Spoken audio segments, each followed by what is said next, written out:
Danger strikes when you least expect it. It can happen at any time. Anywhere, to anyone. Now survivors will come forward. When you have a gun in your face, your life flashes before your eyes. To tell their emotional stories. I felt like it was just us three going against everything. Taking us back to the moment of attack and how they survived. I'm Gio Benitez, and this is I Survived a Crime. I broke down, I started crying, and I turned upside down. Beat me and kicked me. And my neck was crushed. Take cabs everywhere now. He thought I was somebody else. They knocked out my front tooth. And behind him was another man.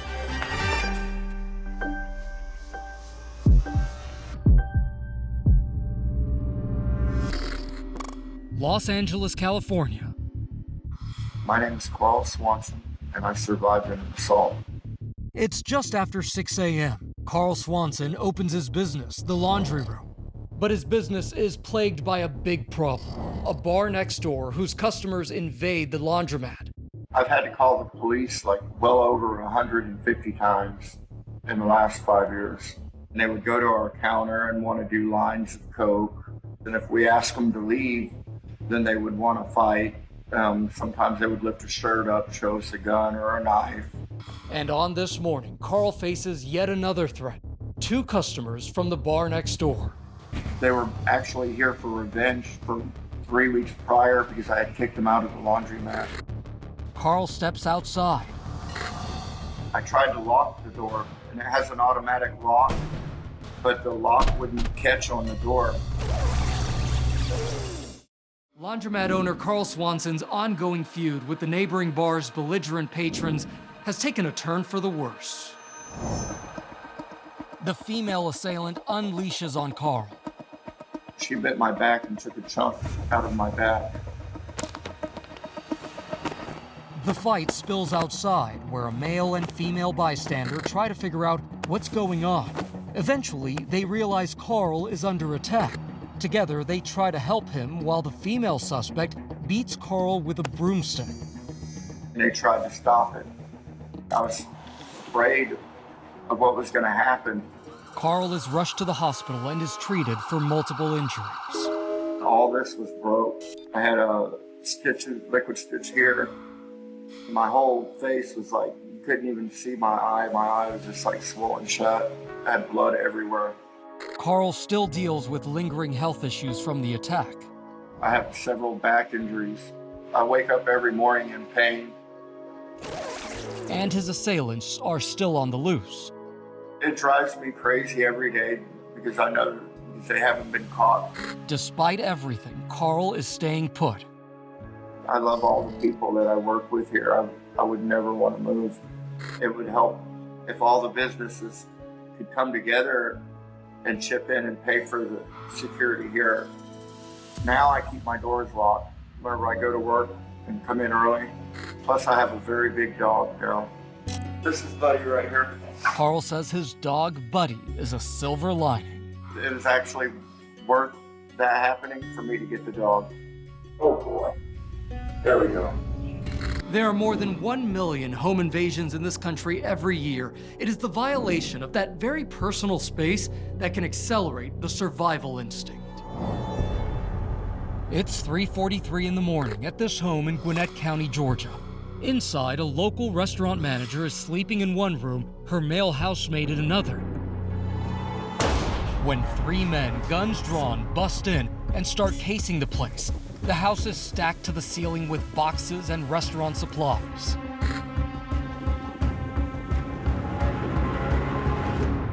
One of the intruders even turns on a light, making it easier to see the suspects on the homeowner's high-tech surveillance cameras.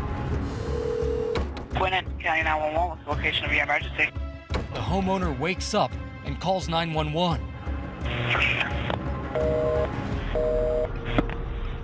But is disconnected. The homeowner comes out of the back bedroom and stares down the barrel of the gun pointed at her face.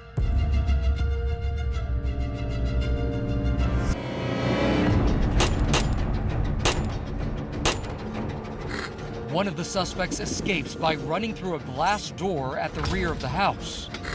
The other two scramble to get out the front door.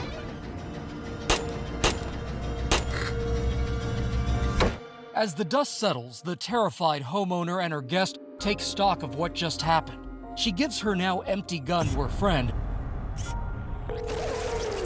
and finally connects with 911. Hello, hi. Gwinnett County Police Department. Someone down 911 from your cell phone. Did you need 911? Yes, somebody coming in my house. They got a gun. In the end, the two survived without injury and nothing was stolen. Police arrived to find that one of the intruders, the man in the black wig, was shot. He died in the driveway of the home. Another suspect, Bernard Little, was recently arrested. He was charged with felony murder and his trial is pending. 38% of all assaults take place during home invasion crimes. The cranky old man stereotype can often elicit laughs, but what happened to our next survivor at the hands of an irate elderly man is far from funny. An unexpected encounter almost cost him his life. Las Vegas, Nevada. It's 9:10 a.m. An elderly man walks into an apartment management office to complain about his flooded apartment. A female office worker is behind the desk. Her supervisor is nearby.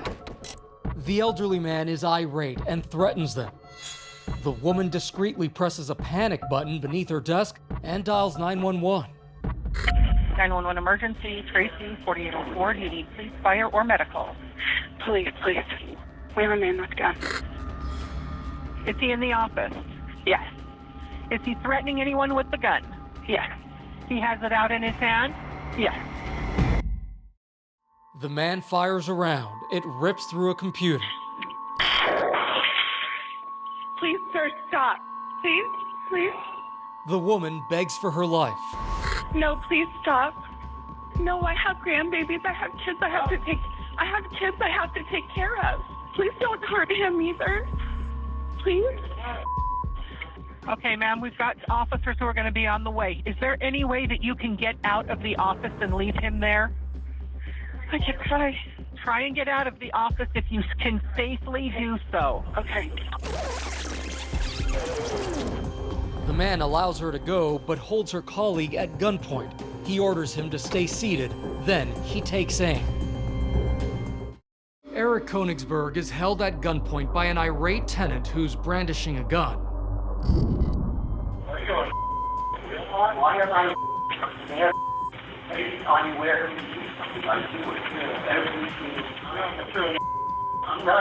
Please don't.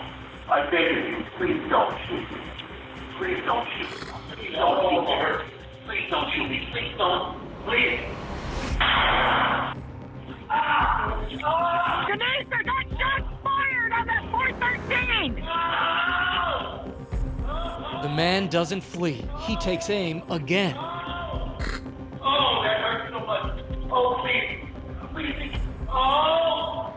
Ow. Please don't. Shots fired again, Denise! Why are you doing this? Ow. Why are you doing this? Ow. Police arrive. They fire a shot, shattering the glass door. Drop the gun! Drop it now! Drop it! A bullet grazes 93-year-old Robert Thomas. He is arrested and charged with attempted murder with a deadly weapon, kidnapping with a deadly weapon, discharge of a firearm within a structure, burglary with a firearm, and carrying a concealed weapon. A little over 4 months later, he died of congestive heart failure. The victim makes a full recovery.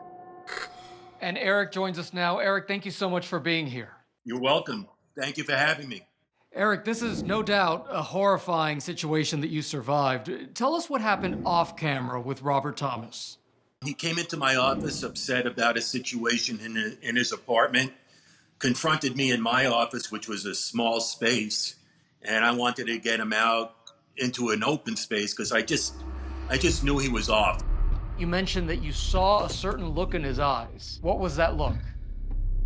It was a look like he didn't recognize who I was. He'd come and pay his rent every month for 5 years, and he just didn't look the same. What was going through your mind that moment when you saw that gun? Everything like slowed down a little. It was a big gun. Well, it looked big to me. I just knew I had to take control of the situation and do what I could. And Kelly, your assistant manager, pushed that panic button and she called 911. She saved my life by doing that, and I tell her that whenever I see her. She saved my life. We saw that right after that gunshot, that's when police arrived. Do you feel this could have been worse? Yeah, I do. If Kelly didn't push the panic button, and if she didn't call 911 when he wasn't looking and put the phone down so 911 was able to hear everything, if all those things didn't happen, I think he would have shot me again. Do you forgive him for what happened? No, I do not. This happened less than a year ago. How are you doing right now with your recovery? I am fine. I mean, I go out, I do 2-mile walks. I don't have a limp anymore. I'm good. You know, what I think is fascinating is that you went right back to work. Well, you didn't hesitate. I told the owner of the property that as soon as I could put my socks on by myself, I'll come back to work. And it took about 2 months to get the right sock on. You got those socks on. Your clip went viral. How do you feel about people who watch viral videos like that and don't realize there are real people behind them? Reality and fantasy, they intertwine a lot. And so, you know, it was real. It was real to me. And to tell you the truth, I haven't seen the video. I have not looked at it, and I don't want to. I lived it. Eric, thank goodness you're okay. Thank you so much for joining us. Thank you for having me. So there you have it. Survival and strength caught on camera. I'm Gio Benitez, and this is I Survived a Crime. Thanks for watching. Stay safe. 나를 위한 시간 라이프타임.